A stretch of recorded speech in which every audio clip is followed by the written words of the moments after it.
Gente.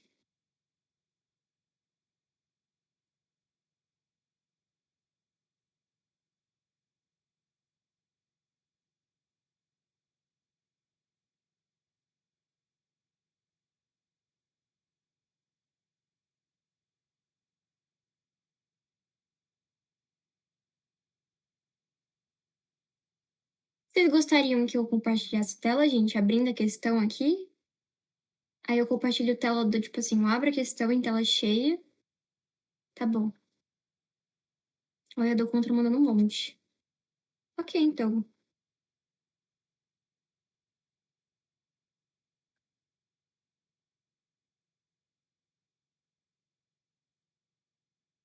Então vamos abrir aqui. Eita. Estão conseguindo ver bem, gente?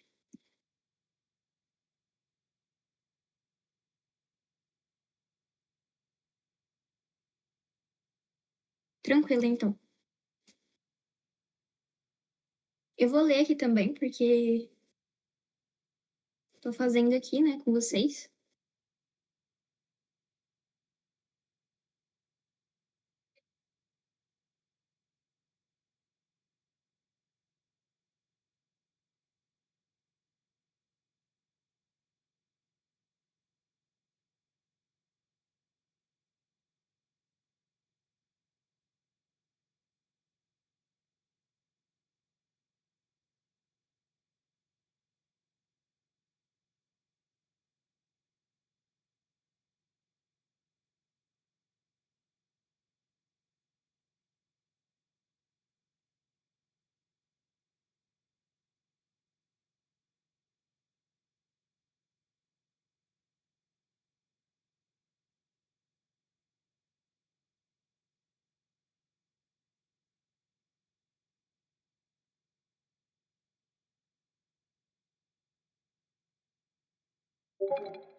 Eita, e não volta. Eita, podem ler, gente, podem ler. Ai, meu Deus, abri a questão aqui. Oxi, que isso? Tô mandou um monte.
Ok, mais alguém vai votar, gente? Vocês estão em dúvida? Meu Deus. Tá.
Eita, gente.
Tá, ok. C, D.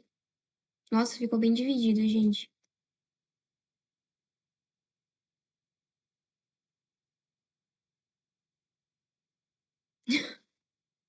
Porque ficou muito confuso, as questões são todas iguais. Ai, meu Deus. Gente, vocês votaram em qual? Ok. Pela outra? Que outra?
Tá, eu votei pela de Vargas, eu votei pela outra, a segunda falta. A primeira de dois textos para falar de opinião, mas vou fazer a de Vargas.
Pessoal, então, ok.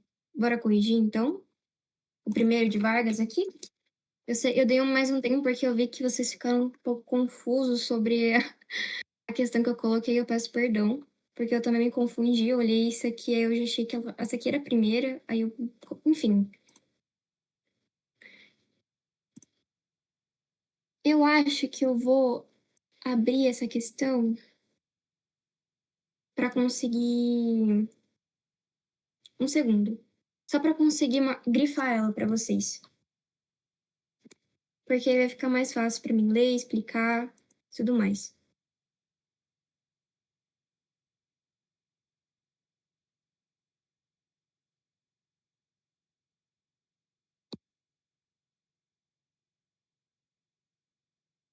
Então, deixa eu mudar a transmissão aqui.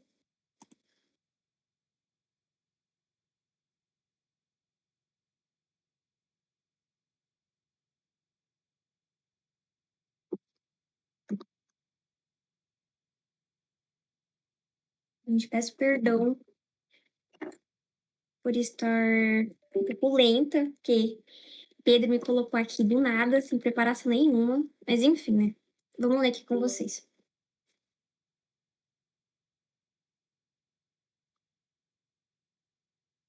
Só ver se minha caneta tá pegando. Ok.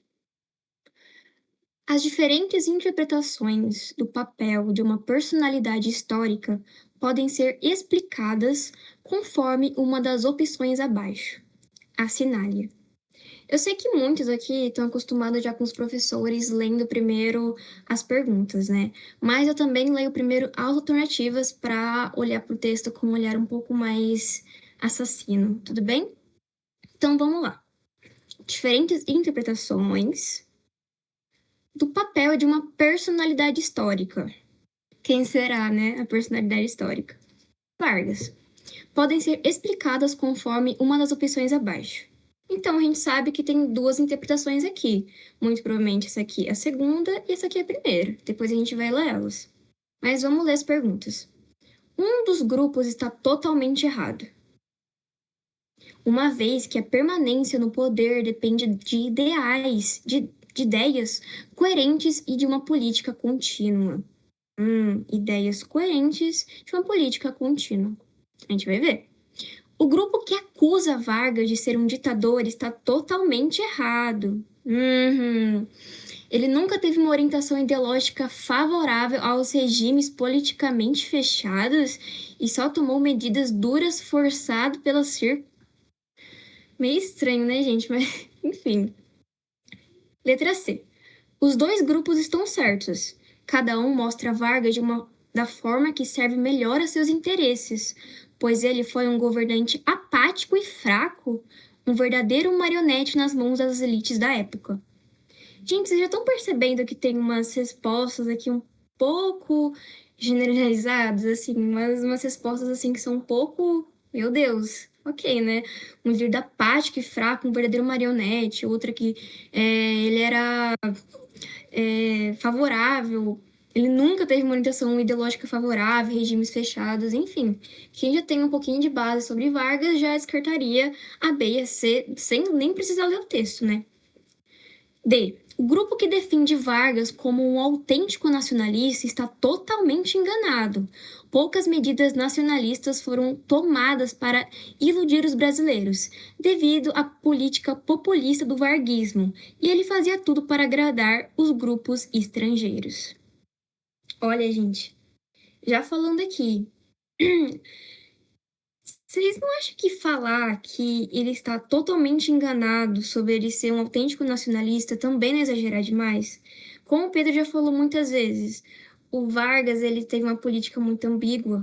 Ao mesmo tempo que ele tinha políticas nacionalistas, ele também tinha políticas populistas. Então, assim, negar uma coisa e afirmar outra 100% também não é a melhor opção. Mas vamos dar uma olhadinha. Vamos deixar isso aqui, ó, para a gente pensar. Então, a gente vai pensar na A, na D e na E. Tudo bem? E. Os dois grupos estão errados por assumirem características parciais e, às vezes, conjunturais, como sendo posturas definitivas e absolutas. Então, vamos lá. Ou um dos grupos está errado, ou aqui também um dos grupos está errado, ou seja, o que defende que o Vargas é um autêntico nacionalista, ou os dois grupos estão errados. Então a gente vai ver. Primeiro, a figura de Getúlio Vargas como personagem histórica é bastante polêmica, devido à complexidade e à magnitude de suas ações com o presidente do Brasil durante um longo período de 15 anos. Foram anos de grandes e importantes mudanças para o país e para o mundo. Pode-se perceber o destaque dado a Getúlio Vargas pelo simples fato de este período ser conhecido no Brasil como a Era Vargas. Só querendo ressaltar aqui, gente, por que a gente chama de Era Vargas? Por exemplo, a gente não chama, tipo, Era Luiz Inácio da Silva, né? A gente não fala sobre isso. Por que a gente fala Era Vargas?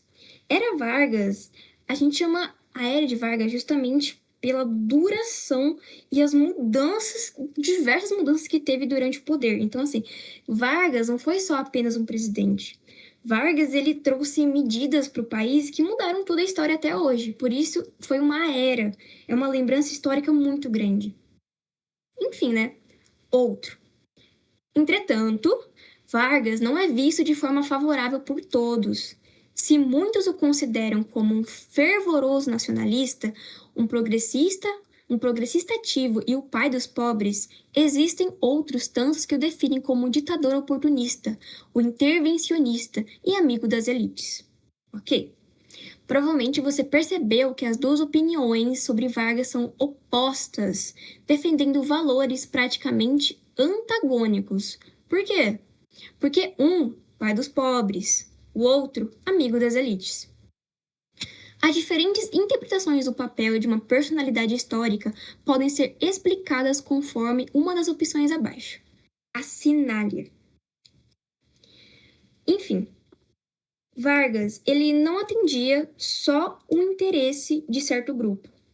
Na verdade, ele tomava um posicionamento não só contra as medidas externas de um país, tanto para agradar inúmeros grupos, sejam eles as elites, sejam eles o pai dos pobres. Tornar Vargas só com uma opinião, só com uma medida, é uma coisa errônea. Então, por exemplo, um dos grupos está totalmente errado, uma vez que a permanência no poder depende de ideias coerentes de uma política contínua. Tá errado falar que Vargas era pai dos pobres? Ou que ele era amigo das elites?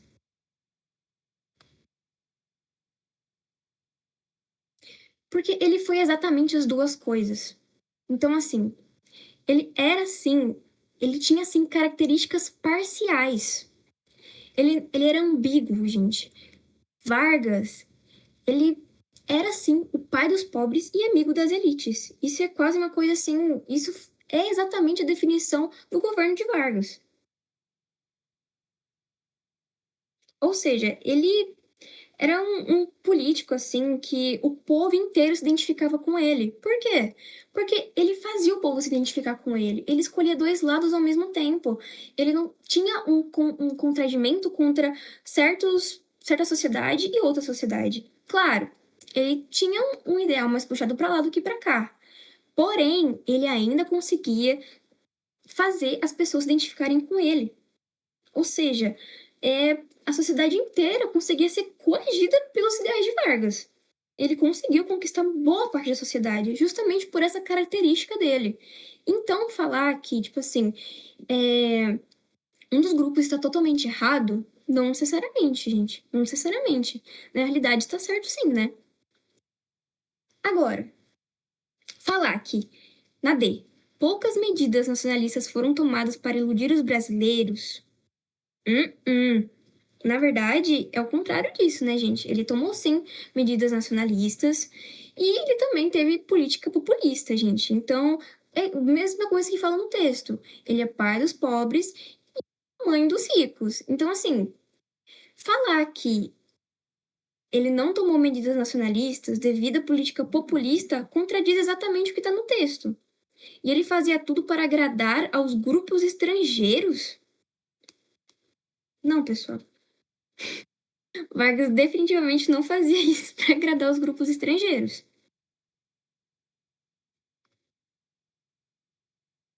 Nossa, essa questão aqui, eu achei ela Assim, tem que ter um embasamento muito bom.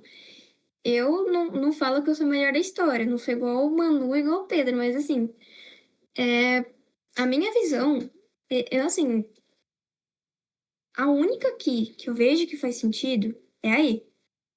Os dois grupos estão errados, por assumirem características parciais e às vezes conjunturais, como sendo posturas definitivas e absolutas. Ou seja, Vargas não era só pai dos pobres, Vargas não era só amigo das elites. Vargas não tinha uma postura definitiva e absoluta. Ele tinha características ambíguas. Dizer que Vargas foi só o pai dos pobres, ou também que ele foi uma marionete das elites, e que tudo que ele fez foi de acordo com a política das elites, é basicamente reduzir tudo que ele fez naquele tempo. Ou seja, isso é extrapolar interpretações muito antagônicas, entendeu? É fechar muito sua visão sobre a figura histórica que foi Vargas.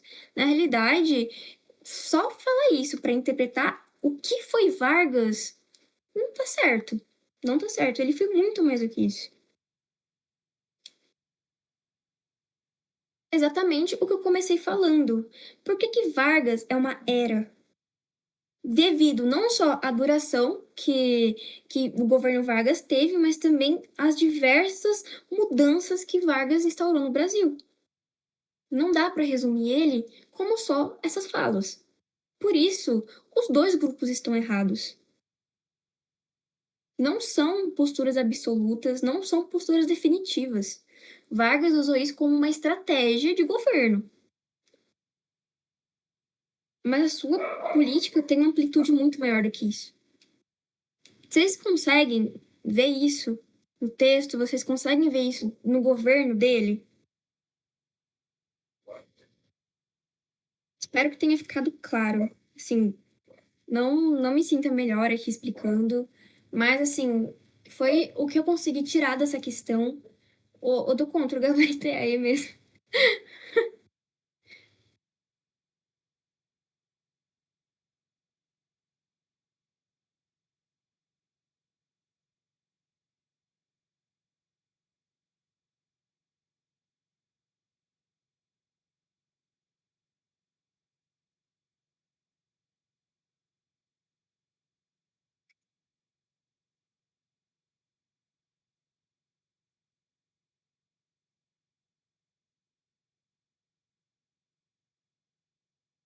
Ai, ai, meu Deus, que pressão.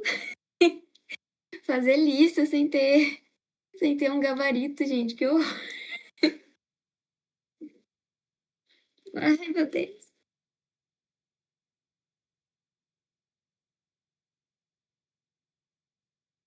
Gabarito é tu. Gente, vocês estão botando muita fé em mim.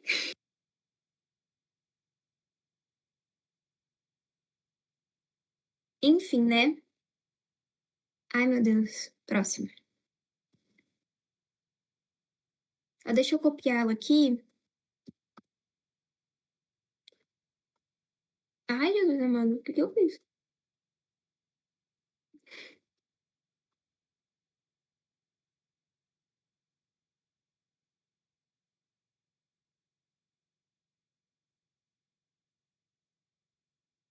Gente, agora eu vou pegar aqui, ó. Sobre. Deixa eu ver o que que é isso daqui. Ah, é sobre Era Vargas também. Vocês gostam de Era Vargas, né, gente? Belva me. Que isso? Que isso? Eu não acredito, velho. O coração ainda, gente, que falsidade, que horror. Vocês estão vendo, né? Quem vocês chamam de diretor aí, ó.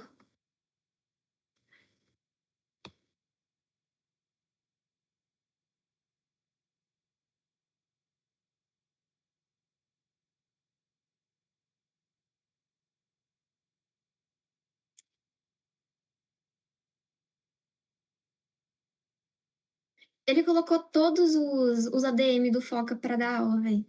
A Linda, eu, aí já talvez seja do contra. Aí vai colocar a Vi.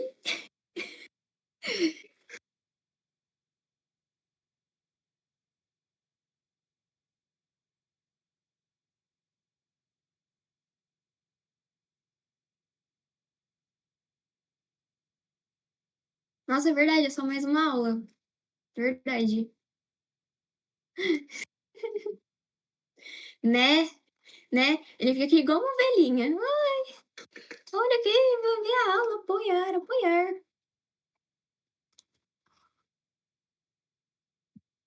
Aí ele só vendo. Enfim, gente, vou dar um tempinho aqui pra vocês fazerem. Podem colocar o trinquete.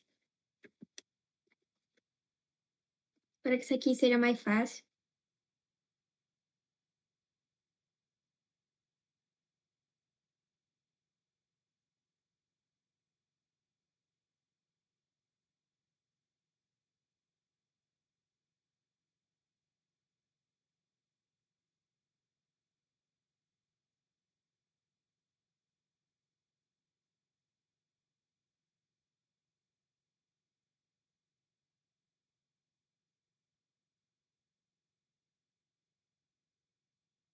Pessoal, subindo rapidinho para falar com vocês sobre essas 2 semanas aí que estão vindo, né? Semanas pré-prova. Aproveitando aí que a Bel tá fazendo as questões, vou ter que sair já já. Então, vou dizer que, cara, sempre falo isso com vocês, me repetindo, cada semana conta. Aproveitem aí essas 2 semanas aí que estão vindo. Essas 3 semanas, né? Estando com a dessa, para fazer o melhor que vocês podem. E quando digo o melhor que vocês podem, não é para se entupir de tudo, não, mas para fazer o que dá para fazer com esse tempo, de uma maneira inteligente, consciente, tá? Façam o uso do tempo de uma maneira adequada. Nem se for o tempo para você descansar também, que é necessário antes da prova. Então, busquem usar o tempo de maneira inteligente agora, porque ainda dá tempo de fazer algumas mudanças e aumentar seus acertos. É óbvio que não dá para dizer que dá para salvar o ano em uma semana, mas dá para fazer uma grande diferença, tá? Conheci pessoas que aumentaram 20 acertos. Por exemplo, naturezas em pouco tempo. Possível, é. Não é o comum, nem é uma coisa que dá para repetir uma forma, mas dá para fazer, tá? Então, assim, usem de maneira consciente, não subestimem o tempo que vocês têm. E vamos. A gente vai fazer, obviamente, né? Tem os aulões que a gente vai fazer, e a gente vai divulgar já essa semana como é que vai funcionar. E a gente vai fazer umas aulas especiais, tá, pessoal? Tanto para essa primeira semana, como para essa segunda semana, tá? O calendário do Foca Enem provavelmente vai mudar um pouco, beleza? A gente vai trazer algumas coisas para vocês. E fiquem atentos aí. Durante essa semana a gente vai citando algumas coisinhas para vocês, tá bom? E boa prova a todos, tá? Boa prova a todos. Vai dar bom. Vamos manter o foco. E se precisando de ajuda, vocês me chamem, tá bom? Ah, pessoal, tô com 2 vagas ainda pra turma pra turma de intensivão de matemática, hein? Se alguém estiver precisando, tá barato. Só me chamar pra dúvidas. Beleza? Vamos que vamos, vamos que vamos. Let's que let's, tá? E agora, Bel vai estar presente na semana que vem, tá? Com vocês aí, resolvendo questões, hein? Valeu, Bel. É, Coitadinha. Gostou de ser uma professora por livre e espontânea pressão? não, Não gostou, não? não. Tá mandando bem, tá de parabéns. É isso, pessoal. Vou agora resolver minhas responsabilidades, tá? Mas eu posso ter 1.000 responsabilidades. Cara, não tem jeito, não. Melhor coisa que tem é a aprovação, meu irmão. Depois que você aprova, as coisas ficam mais fáceis, eu garanto. Então, vale a pena investir esse tempo aí que vocês estão nisso aí. Vamos que vamos. Fui, pessoal. Valeu!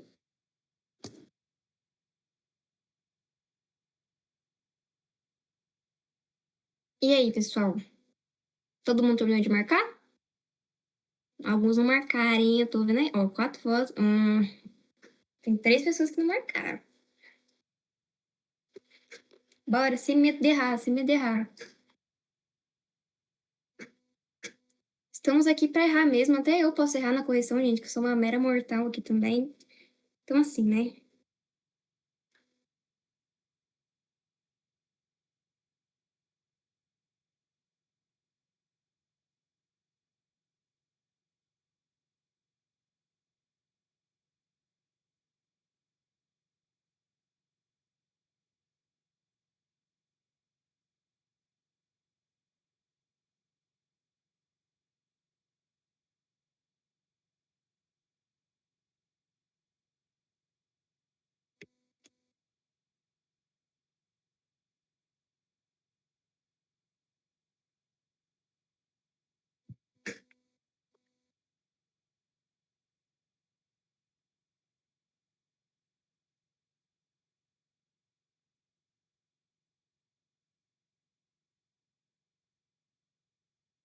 Ok, já deu tempo aqui, então. Vou, vou começar.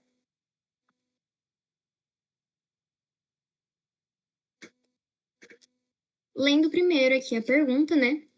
É correto afirmar que as políticas econômicas mencionadas nos textos são. Então, tem duas políticas, né? São opostas. Vamos já deixar bem claro aqui. Pois no primeiro texto, o centro das preocupações são as exportações. No segundo, as importações. Então vamos ver, né? Semelhantes, uma vez que ambos demonstram uma tendência protecionista. Eita, olha aí. Ou as palavras difíceis. Diferentes, porque para o primeiro texto, a questão central é integração regional. Então vamos lá, são diferentes, porque para o primeiro texto, a questão é integração regional. E para o segundo, a política de substituição de importações. Novamente, semelhantes, porque consideram a integração regional necessária ao desenvolvimento econômico. Opostas, pois, para o primeiro texto, a globalização impede o aprofundamento democrático, e para o segundo, a globalização é geradora da crise econômica. Ok, agora que a gente leu as respostas, a gente vai ler o texto, né? Então vamos lá. A integração regional é um instrumento fundamental para que um número cada vez maior de países possa melhorar a sua inserção no mundo globalizado. Integração regional. Já que eleva o seu nível de competitividade, aumenta as trocas comerciais, permite o aumento da produtividade, cria condições para um maior crescimento econômico e favorece o aprofundamento dos processos democráticos. A integração regional e a globalização surgem assim como processos complementares e vantajosos. Ou seja, está relacionando a integração regional com a globalização. E está falando aqui, né, que aumenta as trocas comerciais, permite aumento da produtividade, está falando que elas são benéficas umas para outras. Agora, vamos ver o segundo texto. Um considerável número de mercadorias passou a ser produzidas no Brasil, substituindo o que não era possível ou era muito caro de importar. Foi assim que a crise econômica mundial e o encarecimento das importações levaram o governo Vargas a criar as bases para o crescimento industrial brasileiro. Não é necessariamente uma questão sobre Vargas, né? A gente pode ver que é uma questão meio geopolítica também, envolve tanto a história do governo Vargas, mas também envolve essa questão de uma interpretação geopolítica, né? Então, palavras-chave, né? A integração regional é um instrumento fundamental. Por quê? Porque ela eleva o nível da competitividade, ela aumenta trocas comerciais, permite aumento da produtividade e, novamente, a integração regional e a globalização surgem assim como processos complementares e vantajosos. E o que está falando? A integração regional é basicamente um Mercosul, uma União Europeia. É quando certos países, por meio da globalização, fazem integrações. Então, isso é muito útil para os países que estão ali fazendo essas colaborações. O Mercosul é muito útil para o Brasil, a União Europeia é muito útil para a Europa. Então, essas integrações ajudam esses países a crescer economicamente, ser mais competitivos e aumentar a produtividade deles, assim como está escrito no texto, né? E isso sobre o texto 1. E elas também são vistas como forma de fortalecer a democracia, como está falando aqui também, ó, aprofundamento de processos democráticos. Enfim, ou seja, né, o texto está defendendo uma política econômica, uma política liberal, voltada para o mercado externo, para a integração de países. Dá para perceber isso, correto? Já o outro texto, o que a gente pode ver? Um considerável número de mercadorias passou a ser produzido no Brasil, substituindo o que não era possível ou era muito caro de importar. A crise econômica mundial e o encarecimento das importações levaram o governo Vargas a criar as bases de crescimento industrial brasileiro.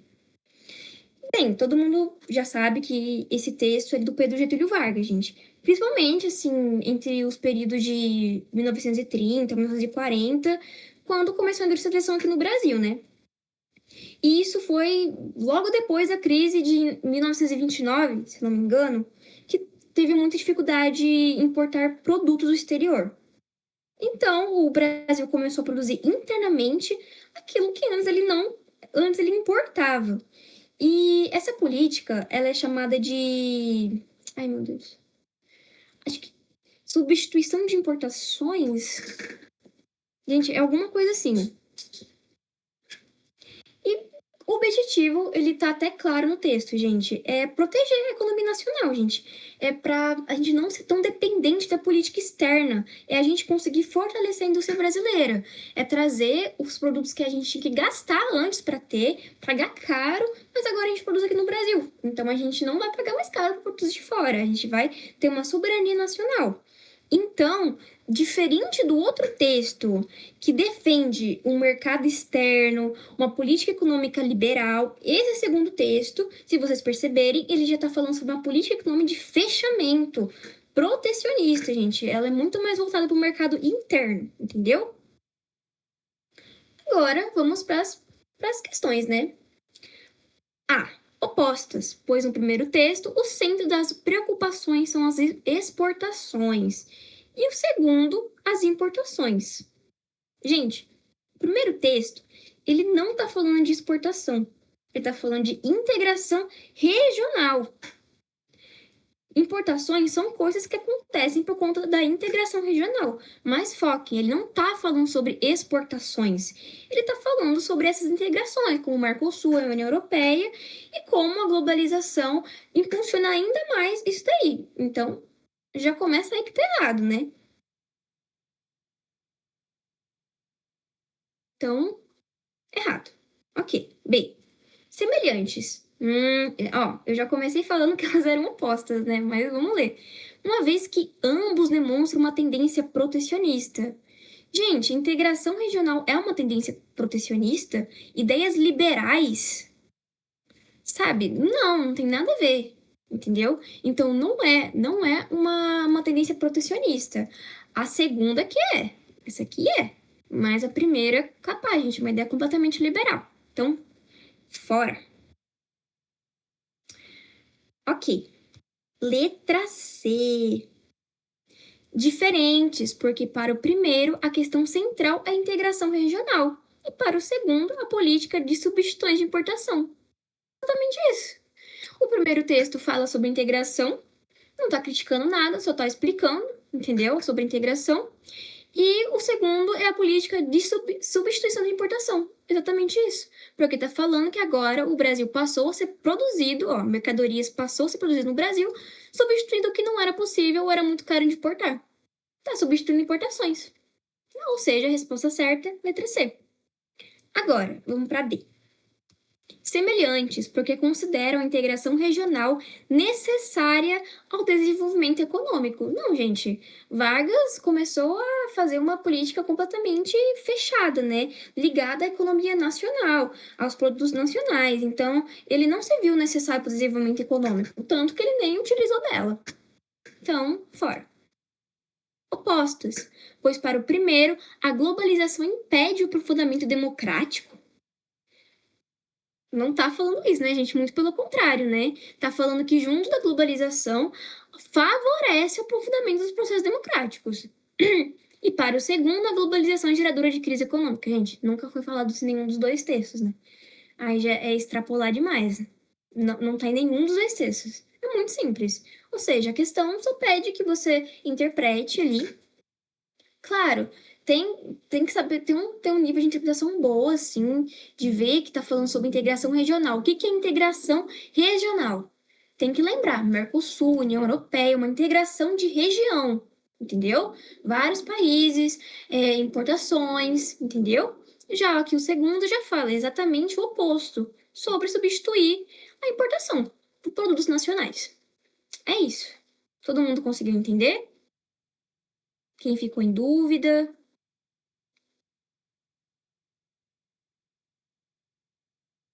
Ok, então. Vamos para a próxima questão.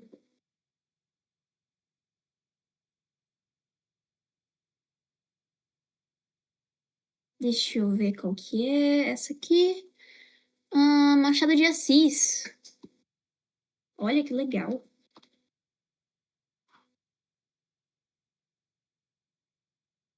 Deixa eu descer o chat aqui. E vou abrir aqui um novo documento. Meu Deus. Não. Aí. Novo. Tá.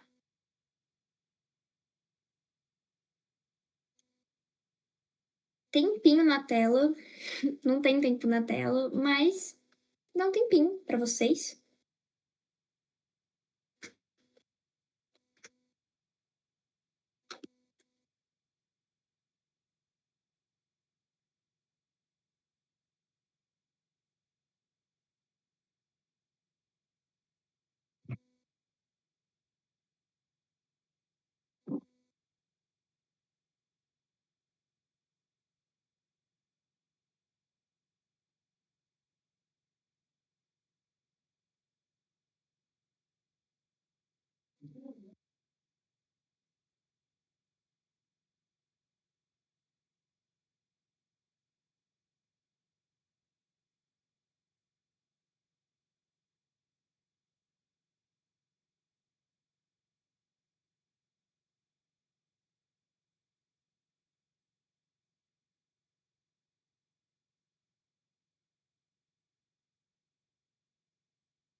E aí, povo? Só 3 pessoas votarem, gente. Que isso? Estão dormindo na aula? 9 do 11, hein? 9 do 11. Que isso?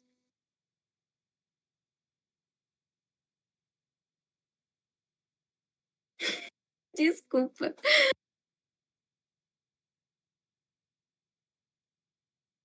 Gente, esse texto do João, ele cabe na Unicamp, viu? Esse ano só. Mais um aviso. Caiu na Unicamp.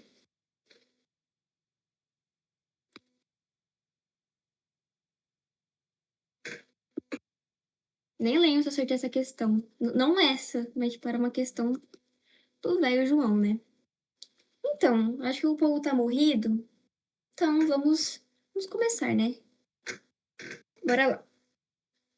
A leitura do texto permite afirmar que o cineiro João, vamos lá, por ser escravo, tocava os sinos, às escondidas, quando ocorriam fatos ligados à abolição. Então, ele tocava sino escondido quando ocorria alguma coisa sobre a abolição. Ok. Não poderia tocar os sinos pelo retorno do império, visto que era escravo. Então, ele não podia. Vamos ver se ele não podia. Tocou os sinos pela República, proclamada pelos abolicionistas que vieram libertá-lo. Então, ele tocou o sino pela República porque foi libertado? Vamos ver. Tocava os sinos quando ocorriam fatos marcantes. Então, ele tocava o sino aos fatos marcantes, porque era costume fazer. Vamos lá, então. As respostas são. As questões são bem diferentes, uma entre a outra, então esperamos que seja uma questão mais tranquila, né? O texto abaixo foi extraído de uma crônica de Machado de Assis e refere-se ao trabalho de um escravo. Um dia começou a Guerra do Paraguai e durou 5 anos. João repicava e dobrava, dobrava e repicava pelos mortos e pelas vitórias. Quando se decretou o ventre livre dos escravos, João é que repicou. Quando se fez a abolição completa, quem repicou foi João. Um dia proclamou-se a República. João repicou por ela. Repicaria pelo Império se o Império retornasse. Se João aí tá um pouco indecidido, né? Enfim, vamos ter uma compreensão do texto? Primeiro, quem que é João? João era um escravo cineiro, né? E João tocava sino. Então, dá pra perceber que ele repicava os sinos toda vez que alguma coisa acontecia. Guerra do Paraguai, repicou. Repicava pelos mortos, morreu, repicou. Ganhou, repicou também. Decretou livre os escravos, João repicou. Abolição completa, João repicou. Um dia proclamou a República, João também repicou. E se voltasse o Império, João também repicaria. Enfim, eu acho que já dá pra ter uma ideia aí da resposta, né? Porque assim, ele tocava os sinos por dever, não por ideologia. Porque se você vê, ele tocaria por república e tocaria se voltasse o império, coisas completamente opostas. Boa noite, Mili. Agora que eu vi aqui o chat, gente. Ou seja, ele tocou pelos mortos, pelas vitórias, pela lei do ventre livre, pela abolição, pela república. Ou seja, ele simplesmente marcava, repicava na realidade, quando uma coisa marcante acontecia. Ou seja, o ser escravo tocava os sinos, às escondidas, quando ocorria fatos ligados à abolição. Proclamou república ligada à abolição? Império retornar ligado à abolição? Não. Então, pô, não. Não poderia tocar os sinos pelo retorno do império, visto que era escravo. Gente, não fala nada sobre isso no texto. Falar isso é extrapolar demais, né? Tanto que ele era um escravo justamente para tocar sino. Porque naquela época os caras nem tocar sino faziam, era um escravo que tinha que fazer, gente. Então, não. Ele tinha que tocar os sinos, era o trabalho dele. Um trabalho não remunerado, mas era o que ele fazia. Então, letra B, fora. Tocou os sinos pela República, proclamada pelos abolicionistas que vieram libertá-lo. Também não, porque ele tocou antes, ele tocou depois. Então, mesmo depois que a abolição aconteceu, João continuou repicando. Então, não foi por isso. Agora, só sobra a letra D, né? Tocava os sinos quando ocorriam fatos marcantes, porque era costume fazê-lo. Exatamente isso. Simples do que parece. João simplesmente tocava os sinos, porque aconteceu uma coisa e tocava os sinos. É isso.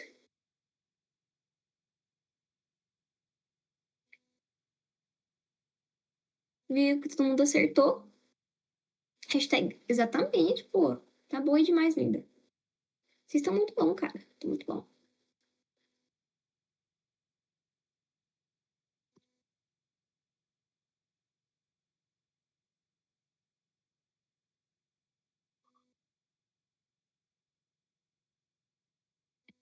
A aula de matemática indo pra vala, né? Tem aula de humanas aqui. Todo oportunidade que a gente tem pra matar aula de física, matemática, qualquer coisa que seja de exatas, acontece, né? Podem perceber. Eita. Ai, gente, eu copiei a imagem, tipo. Não literalmente, eu copiei o link da imagem. Que burra. Deixa eu copiar direito isso aqui agora. Pronto.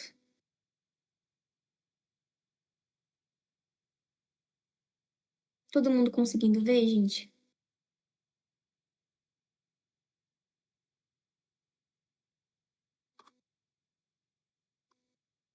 Belezinha, tempinho pra vocês fazerem, então. Eita, foi mal.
E aí, povo?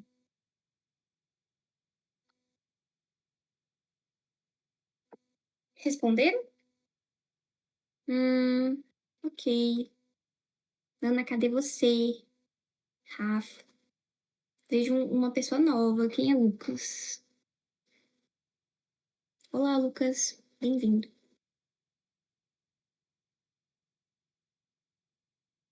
Enfim, vou começar explicando, tá, gente? Talvez vocês estejam com dúvida, não sei. Vou começar lendo aqui, então. O período da independência do Brasil registra conflitos raciais. Como se depreende, ou seja, lembre-se, depreende. Como se baseia, como se parece. Os rumores acerca da revolta escrava do Haiti. Então vamos lá. Rumores acerca da revolta escrava do Haiti, que circulavam entre a população escrava e entre os mestiços pobres. Escrava e mestiços pobres, alimentando seu desejo por mudanças. Bem semelhante com o que aconteceu na durante a Revolta dos Marinheiros, né, gente? Mas vamos continuar também. B. Da rejeição aos portugueses brancos, que significava a rejeição ou opressão da metrópole, como ocorreu na Noite das Garrafadas. Que eu fiz assim? Porque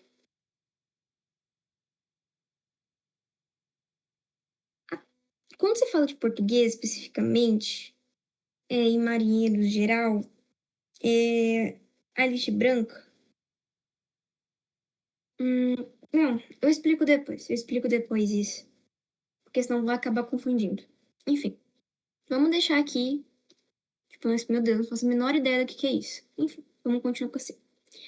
Do apoio que escravos e negros forros deram à monarquia, com a perspectiva de receber sua proteção contra as injustas do sistema escravista.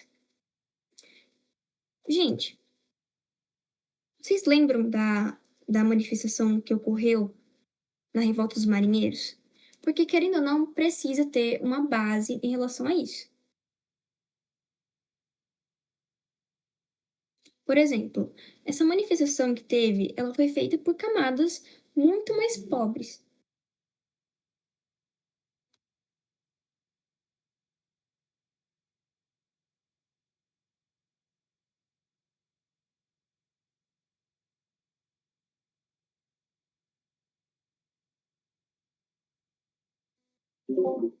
Voltei aqui, gente. Imprevistinho me chamar. Enfim, continuando. Foi uma manifestação popular. Ou seja, com uma classe muito mais pobre, pessoas racializadas, especificamente no Recife, né? Ou seja, escravos e até pessoas libertas da escravidão, pós-libertação. Isso foi tudo durante o período da independência do Brasil. Isso, exatamente. Exatamente.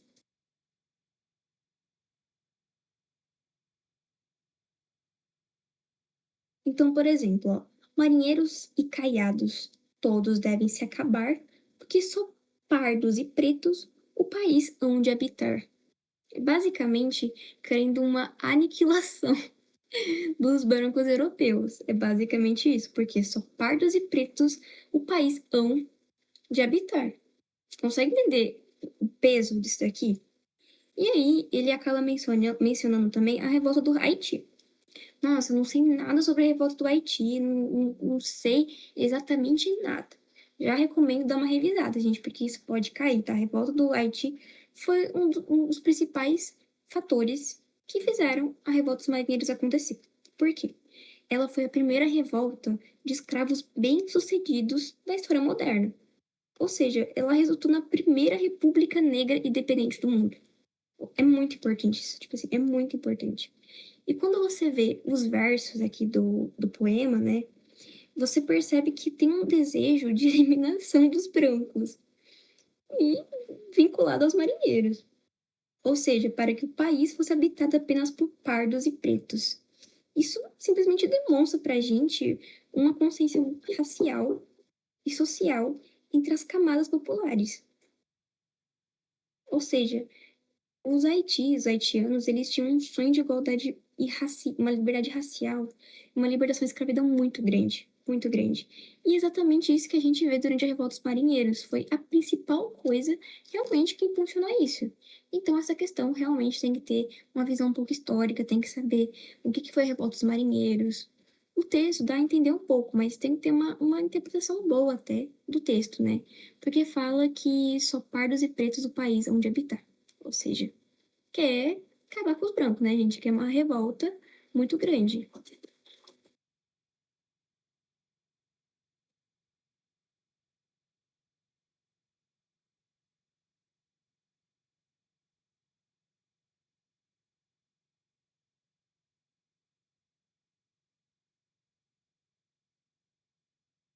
Pô, gente, tá difícil aqui. E o cachorro, ele tá latindo muito. Porque aqui tá chovendo, ele tem medo de trovão, gente. Aí ele fica. Enfim, continuando. Agora, falando um pouco mais sobre o contexto da independência do Brasil, tinha muita tensão racial e social entre os brancos, né, e a elite. Que os brancos, no caso a elite, e os negros, que eram os escravos ou os escravos libertados. E, tipo assim, a elite tinha um medo muito grande dessa haitianização. Ou seja, na hora que o Haiti teve essa revolta, começou a ter uma revolta muito grande entre os escravos, basicamente do mundo inteiro. Então, foi meio que uma revolução que se espalhou em todo o mundo. Então, essas ideias de libertação e os eventos também da Revolução Francesa, gente, trouxe uma influência muito grande, tanto para o Haiti, tanto para a Revolução dos Marinheiros. Então, é exatamente isso que o texto pede para você relacionar. Ou seja, a resposta correta é A. Então, por quê? Porque havia muitos rumores do que aconteceu no Haiti. Esses rumores eles começaram a circularizar entre a população escrava brasileira e, e entre os pobres também, que eram mestiços. Ou seja, começaram a ficar alimentados de uma mudança social e racial. É exatamente isso. Deixa eu ver, tudo no marco A. Acredito que vocês não tenham dúvidas nas outras. Deixa eu ver a B. Ah, então. Aqui tá falando sobre a noite das garrafadas, né, gente? Só que assim, a gente tem que lembrar que as noites das garrafadas teve um outro contexto. Não estava relacionado entre escravos e europeus portugueses, estava relacionado entre os brasileiros e portugueses. Não teve nenhuma questão racial ou escrava, né, gente? Então, eram basicamente brasileiros e portugueses. Não eram escravizados, mestiços, entendeu? Então não tem nada a ver. Sem contar que isso aconteceu depois da independência, a noite das garrafadas. Então, pode cortar. Ah, gente, apoio dos negros foi a monarquia para receber a sua proteção contra. Gente, que é isso? É exatamente o oposto, né? Que tá acontecendo aqui, porque eles querem só preto e pardo no país.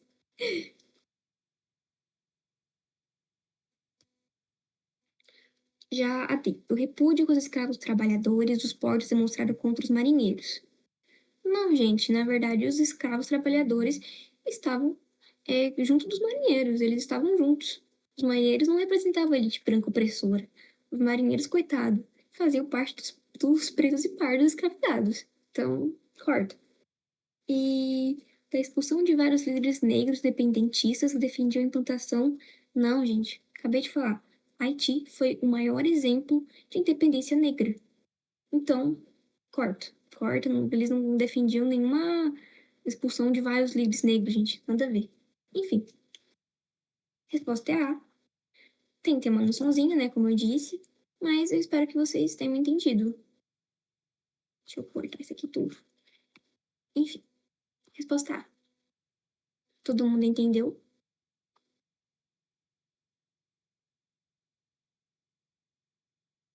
Ótimo.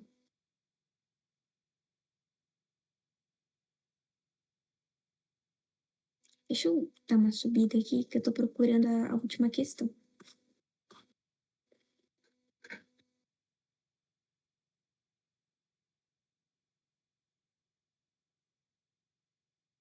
Ai, Jesus amado.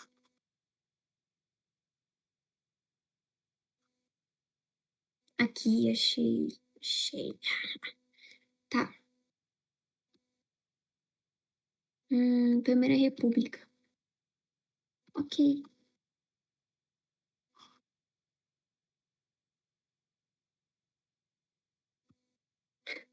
Sabe muito. Tá igual o Pedro já, velho. Peguei trauma. Ai, meu Deus do céu. Eu sou uma idosa. Mexendo nas coisas. Não ligue.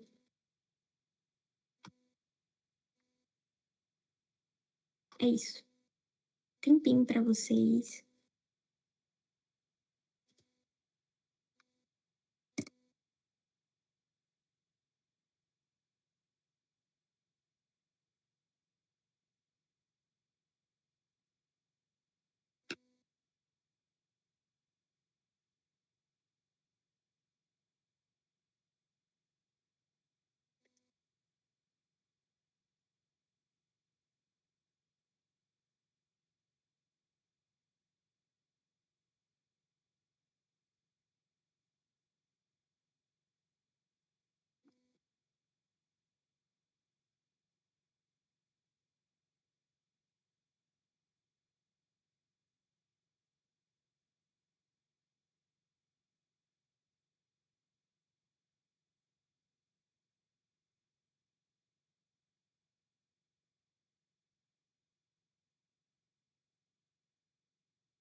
É, linda, ela é mais difícil mesmo. Tava lendo aqui.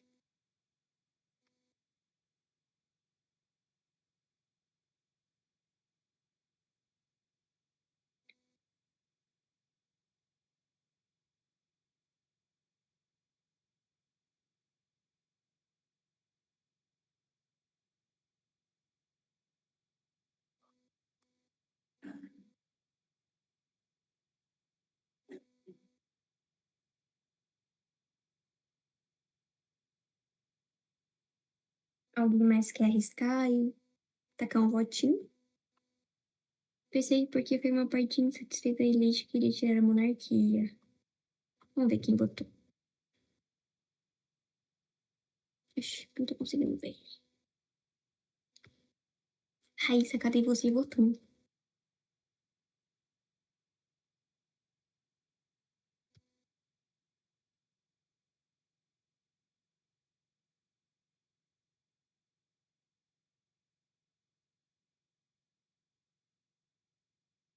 Calma, linda, calma. Não é ter dúvida mesmo.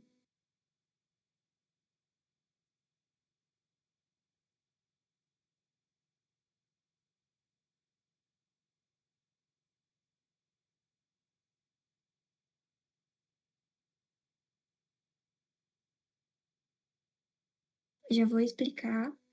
Mais alguém que a gente vai responder? Se não, já vou começar aqui. Acho que a Raíssa foi comer, tadinho. Então vamos lá.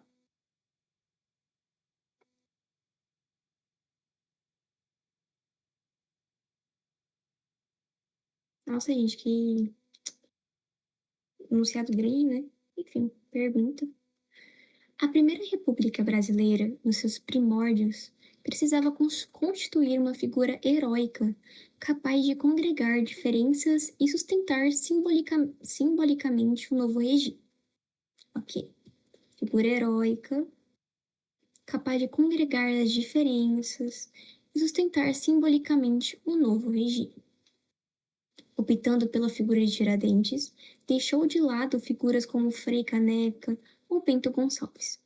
A transformação do Inconfidente em herói nacional evidencia que o esforço de construção de um simbolismo para a República estava relacionado ao quê? Ou seja, a República queria um herói nacional para quê?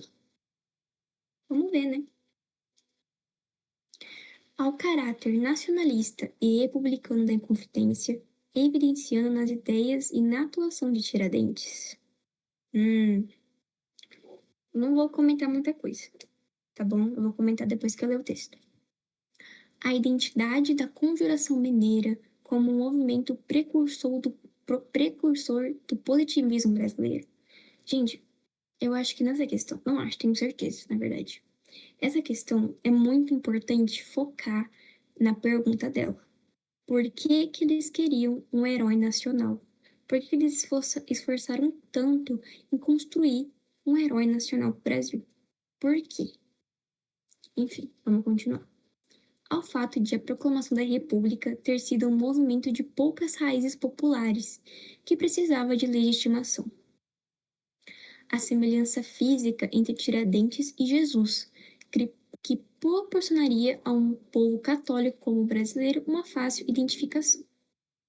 Ao fato de Frei Caneca e Bento Gonçalves terem liderado movimentos separatistas no Nordeste e no Sul do país.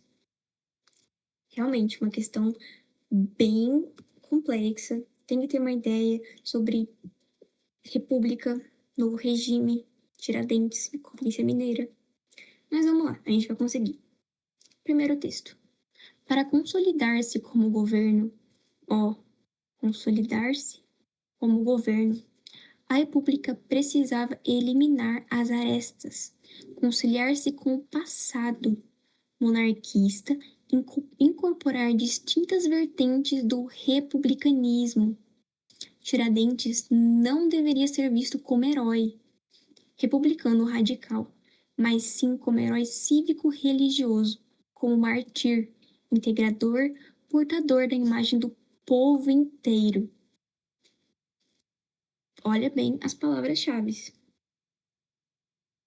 Consolidar um governo, conciliar-se com o passado, uma imagem de um povo inteiro.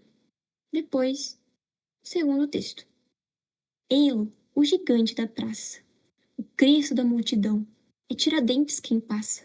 Deixem passar o titão. É um texto claramente assim, exaltando a figura de Tiradentes, né? O Cristo, o gigante. Deixem passar o titão. Foi muito exaltado. Enfim, vamos começar dando uma contextualizada em relação ao contexto desse enunciado, gente. O texto, o que ele fala? Ele diz que na Primeira República, o novo regime precisava de uma figura heróica, capaz de congregar diferenças. Tá falando aqui no texto, ok? E o que eles precisavam? Eles precisavam sustentar um novo regime. E tinha como eles fazerem isso não se conciliando com o passado. Tinham como eles fazerem isso deixando, assim, a sociedade completamente dividida. Exatamente o oposto disso. Eles queriam consolidar o governo deles. Eles queriam legitimizar o governo deles.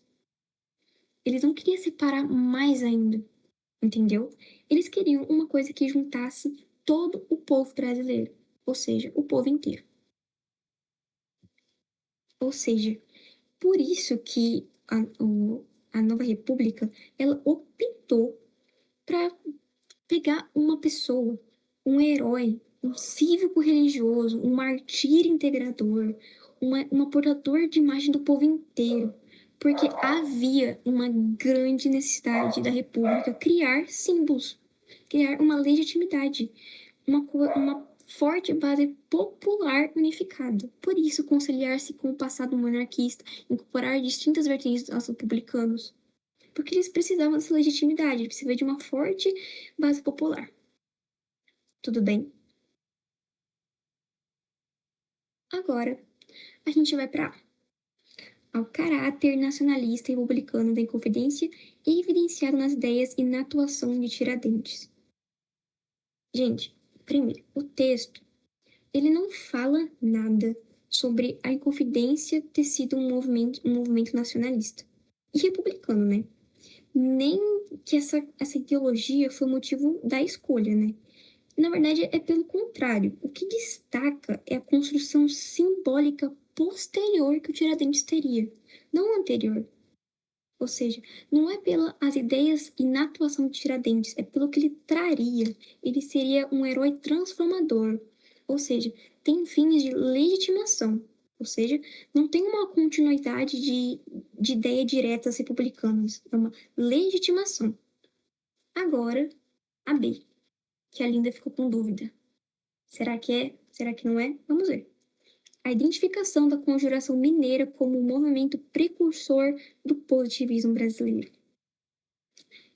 Linda, o positivismo ele foi uma corrente posterior, sim, mas além de não estar no texto que havia uma conexão ligada entre a conjuração mineira e o positivismo, o texto ele não foca na conjuração mineira.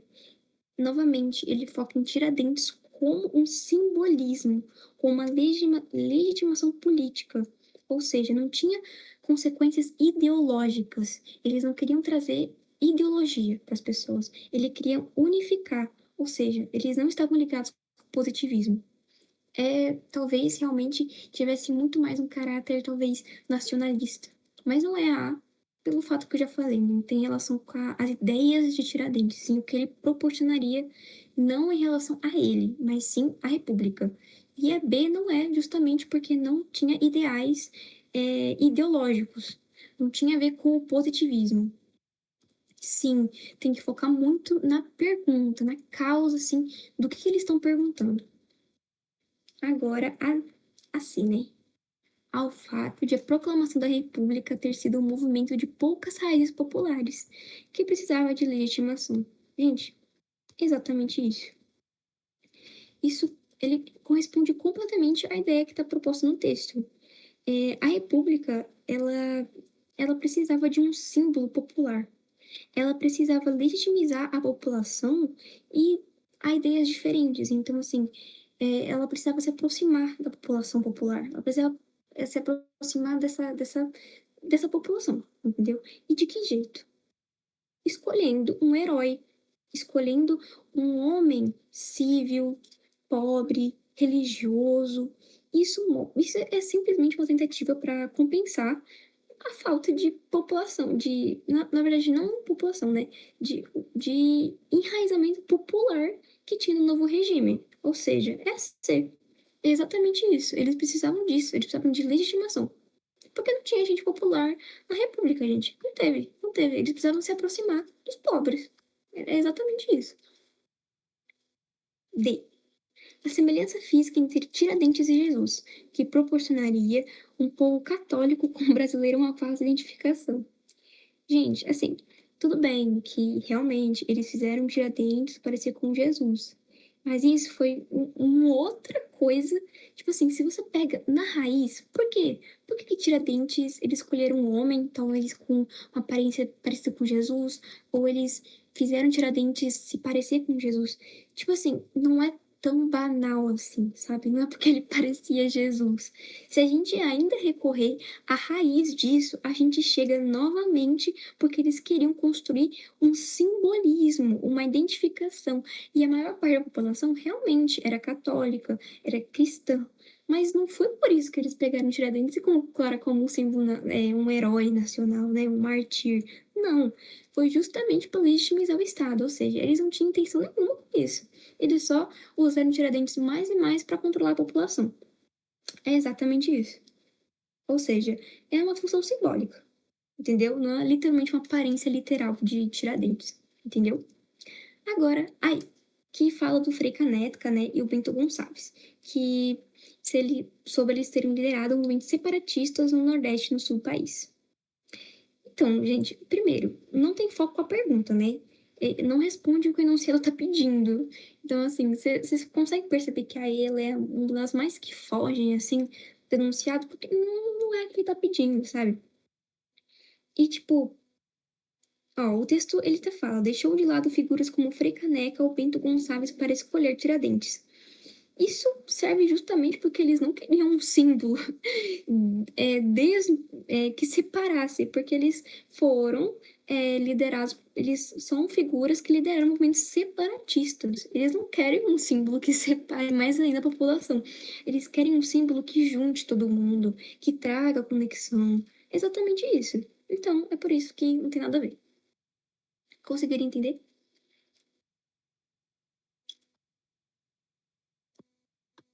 Agora, a última questão, que é da Nana. Deixa eu ver aqui.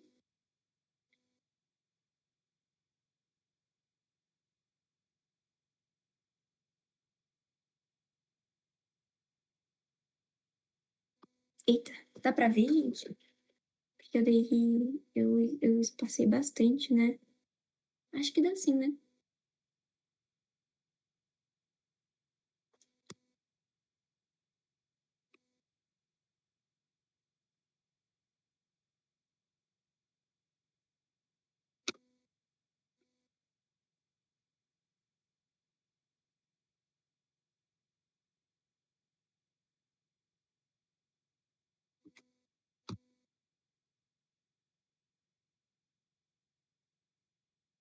Tempinho, tá, gente? Pra vocês fazerem com mais calma.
E aí, meu povo?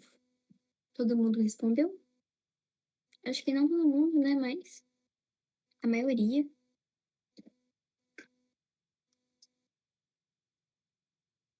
Nana, responde sua questão, mulher. Ou você já sabe a resposta?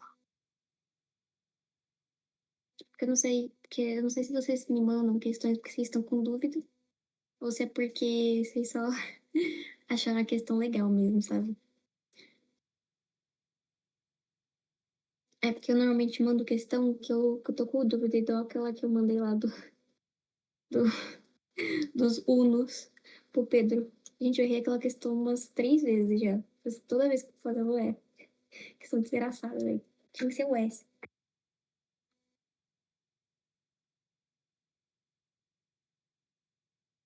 Tipo, quem são consciência, velho? Pensa, ai, nossa, adiante eu acertei, mas fiquei com dúvida. Aí eu mandei. Ah, eu faço isso também, assim. Quando você acerta, mas você não sabe nem como você acertou, sabe? Você chutou aí, não, chutou inteligente, sabe? Ah, essa aqui mais faz sentido, mas não sei por que que ela foi tanto sentido, mas é que mais faz sentido. Mas por quê? Eu não sei muito bem, mas faz sentido. É basicamente isso. É, exatamente. Mas, assim, com toda a certeza da vida? Não.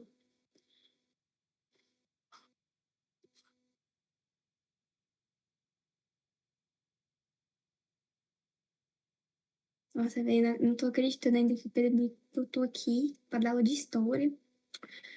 E ainda vai fazer eu dar aula de história quarta-feira que vem, velho. Minha terapia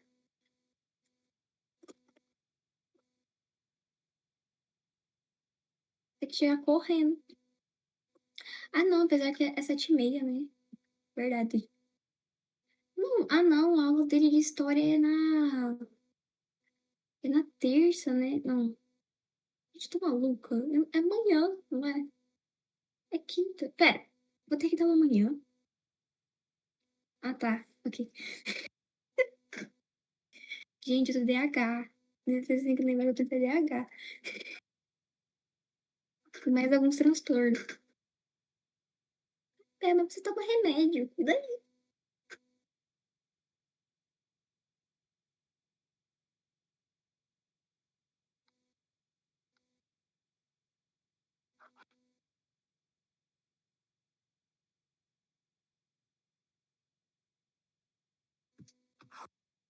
Pera, mas o que que o do contradisse?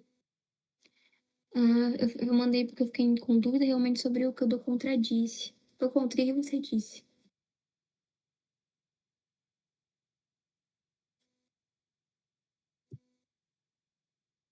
Diga. A questão A e D. Ah, tá. Ok, ok. Então, já vou começar então. Já vou ler aqui para vocês a pergunta, né? Segundo o excerto, as irmandades religiosas de negros no Brasil colonial eram irmandades religiosas. Meu Deus, Bel, não sei o que é irmandades religiosas. Tá aqui no texto, né? Depois a gente vai ler. Elas eram organizações culturais destinadas à difusão do catolicismo. Vamos lá. Organização cultural. Será que ela é uma organização cultural? Vamos ver. Destinadas à difusão do catolicismo e, ao mesmo tempo, né, a valorização do sincretismo religioso. Ok. Ai, calma. Nossa, eu saí sem querer. Enfim. B. Confrarias em que era proibido, por ordens metropolitanas, o contato direto entre escravizados. Tá meio estranho isso aqui, né? Porque você já olha que, primeiro parágrafo do texto, né? Escravo podia se manifestar fora das suas relações de trabalho. Os negros, espaços permitidos. Então, assim, tá tudo no plural até, né? Então não faz muito sentido os escravos não terem contato direto, né? Mas, como não lemos, vamos deixar aí. C. Templos em que era permitida pelas autoridades coloniais a realização de cultos religiosos de origem africana. Vamos ver, né? Templos onde era permitido cultos religiosos de origem africana. D. Espaço de imposição de princípios europeus aos escravizados e, simultaneamente, ao mesmo tempo, paralelamente, de manifestação de traços culturais da matriz africana. Ok. E. Instituições de apoio e auxílio aos escravizados. Será que é uma instituição de apoio e auxílio aos escravizados por meio da atuação catequizadora dos jesuítas e espanhóis? Vamos ver então, né? Começando. As irmandades de negros eram espaços permitidos dentro da legalidade. Ok. Ilegal não é, né? Então, eu acho que a gente já pode descartar B, conforme dizer que era proibido, que tá dando a legalidade, né? Como eu falei, nos quais o escravo podia manifestar-se fora de suas relações de trabalho. Em certo sentido, era através da religião católica que o escravo encontrava algum lenitivo para a sua situação. Ou seja, ele conseguia sair uma fuga ali, né, através do catolicismo. Tudo indica que a permissão para a criação das Irmandades de Negros tenha sido dada com o intuito de obter melhores resultados na cristianização dos escravos. Paradoxalmente, os negros utilizavam as Irmandades para resguardar valores culturais, em especial suas crenças religiosas. Tudo leva a crer que, a partir da realidade vivida naquela época, bem como considerando as dificuldades, o negro recriou e reinterpretou a cultura dominante, adequando-a à sua maneira de ser. Ok, lemos o texto. E o que a gente pode tirar? A gente pode tirar aqui, primeira informação. As irmandades dos negros eram permitidas, estava dando a legalidade, e elas eram até incentivadas, né, pelas autoridades, porque eles conseguiam obter melhores resultados na cristianização dos escravos. Ou seja, tudo dentro da legalidade, tudo normal. Mas assim, por quê? Por que elas aconteciam? Porque elas eram vistas como meio de cristianizar os escravizados. Agora, cristianizar os escravizados não parece uma frase um pouco branda? Vamos problematizar um pouco essa frase? Cristianizar os escravizados, ou seja, impor a cultura europeia à religião e a religião católica. A mesma coisa que fizeram com os indígenas. Europeu não muda mesmo, né, gente? Tudo faz no mesmo saco. Ou seja, não é cristianizar os escravizados, era impor a cultura europeia e a religião católica acima das culturas deles. Portanto, isso tem um caráter de controle e catequização, assim como teve também com os indígenas. Porém, sobretudo, entretudo, todavia, os negros conseguiram se apropriar dessas irmandades e eles resistiram. Aqui mesmo no texto fala, gente, olha isso. Eles reinterpretaram a cultura dominante adequando a sua maneira de ser. Eles conseguiram meio que quebrar o sistema aí, né, gente? Porque eles eram um espaço controlado pela igreja, mas eles conseguiram reinterpretar a cultura cristã da maneira deles. Ou seja, eles conseguiram manter os traços africanos, da cultura africana, com as crenças deles, os rituais, enfim, dentro dessas irmandades. Ou seja, ao mesmo tempo que as Irmandades eram uma dominação europeia, meio dos europeus dominarem os escravos, era também um espaço de resistência cultural, mesmo que adaptada, sutil, disfarçada, porque eles não iam deixar claro, né, para os europeus que eles estavam fazendo esse tipo de coisa, mas eles conseguiam, ou seja, dominância e resistência. Coloquem essas duas palavras em sobreposição. Dualidade, dominância e resistência. Agora, vamos olhar na questão, aonde está a melhor alternativa que fala sobre dominância e resistência, ok? Questão A. organizações culturais destinadas à difusão do catolicismo. Realmente, né?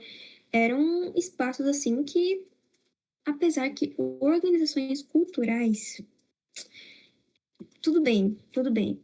Vamos relevar essa palavra porque a difusão do catolicismo tá certo. Agora, paralelamente, a valorização do sincretismo religioso. Gente, primeiramente, o que é sincretismo religioso? Vocês sabem o que significa sincretismo religioso?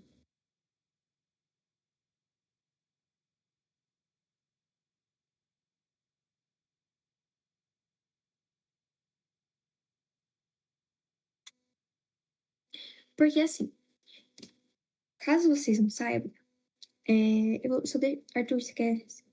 Isso. Sincretismo religioso seria uma mistura de religiões, né? Mas, gente, prestem atenção na pergunta.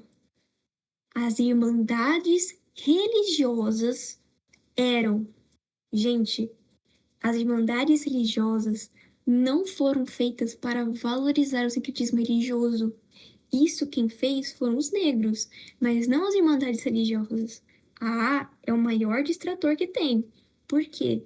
As irmandades religiosas foram feitas para dominar, para difundir o catolicismo aos negros.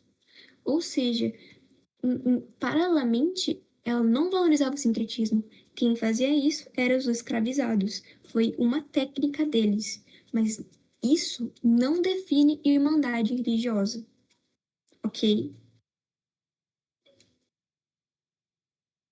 É uma grande estatura, mas a gente tem que focar exatamente sobre as irmandades religiosas. Tudo bem? Tem alguma dúvida? Porque a igreja ela queria evangelizar, tá? Ela não queria misturar culturas. Ou seja, o sincretismo ele foi estratégia dos negros e não das autoridades europeias ali da época, certo? B. Confrarias em que era proibido. Gente, eu já falei disso aqui que totalmente o contrário, né, gente?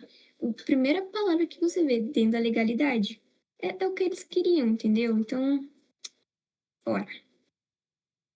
C. Templos em que era permitida pelas autoridades coloniais a realização de cultos religiosos. Utopia, né, gente? Utopia, nem hoje. Nem hoje.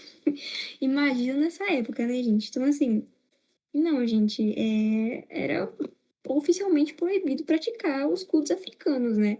Eles eram disfarçados. Eles faziam ali na sorrateira, entendeu? Não era uma autorização, nunca foi. Sempre foi proibido, entendeu? Então, errada. Fora.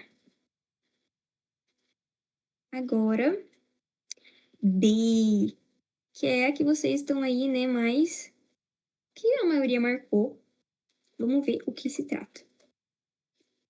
Espaço de imposição de princípios europeus aos escravizados e, simultaneamente, de manifestação de traços culturais de matriz africana.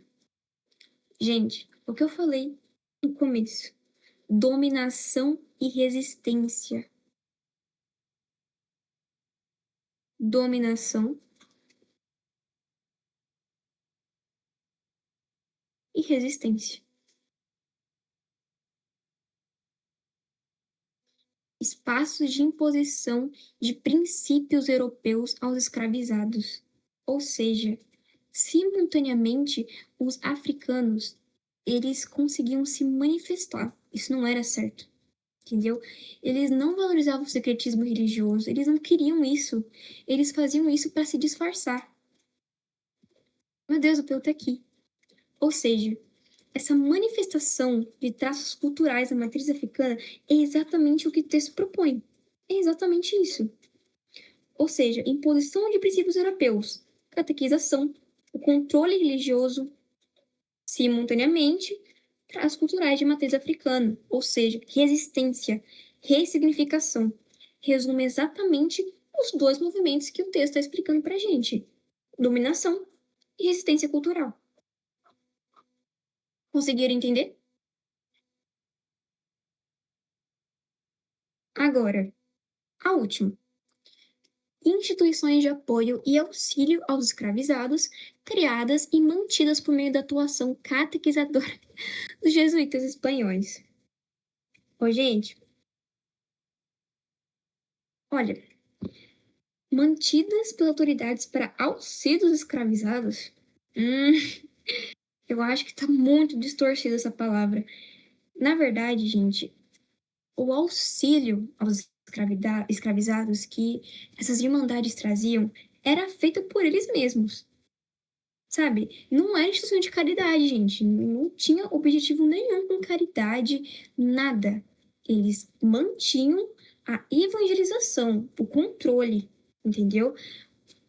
Essa estratégia de usar as irmandades como um meio de eles reinterpretarem a cultura dominante, colocar a cultura deles em evidência, foi uma estratégia dos próprios escravizados, não da Irmandade. Ou seja, a Irmandade nunca foi uma instituição de apoio. Os escravizados que fizeram dela, ressignificaram ela como uma instituição de apoio. Claro, longe dos olhos das autoridades europeias. Muito longe disso. Ou seja, não tem nada a ver, gente. Ou seja, vocês conseguiram entender por que que também não é a A? Porque a A é aí a mais distratora, né? E a minha recomendação é, tanto na questão passada que eu falei com vocês, tanto nessa questão. Gente, foque muito, muito, muito na pergunta. Normalmente, questão de história, somente de Enem, gente. O texto é o mais tranquilo de se ler. Vai por mim. O texto é tranquilo. Ele normalmente vai dar um fato histórico, um acontecimento histórico. Ele vai descrever. A questão é interpretar o que se diz.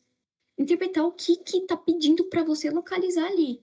Ou seja, se vocês fossem entender, se vocês não percebessem a humanidades religiosas, elas não valorizavam o secretismo. Nem mesmo os escravizados valorizavam. É porque eles não tinham outra opção, gente. Eles não podiam se distanciar totalmente da matriz católica, né?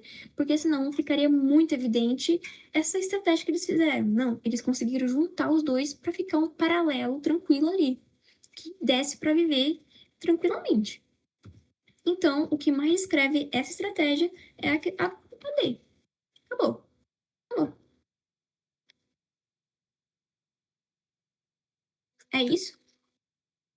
É a D, né? Meu Deus. Eu não sei. Eu lembro de já ter feito essa questão. Não tenho certeza. Mas acredito que seja D sim. Essa que eu tô mais confiante. Não igual aquela. Nossa, aquela do. Qual que foi mesmo? É D? Ok, ok, ok. Ótimo. Então, fechada a linha de história por hoje. Por nada, Nana. Espero que eu tenha esclarecido suas dúvidas e aqui do pessoal. Obrigatoriamente, quinta-feira eu estarei aqui de novo, né? Contra a minha vontade, mas estarei. Porque o Pedro me colocou como. Terça. Ai, meu Deus. Terça-feira eu estarei aqui com vocês, tá bom, pessoal? Aí eu preparo uma coisinha mais legal aqui pra vocês, porque me colocaram aqui. Gente, é incrível. Da última vez me colocaram aqui também, o JV. JV me tacou aqui, me deixou sozinha aqui pra me virar. Tipo, se vira. Dá aula aí, fia. Pior, quase que eu tive que dar aula de matemática, gente. Sou horrível em matemática. Pode parar, é isso. Sou horrível.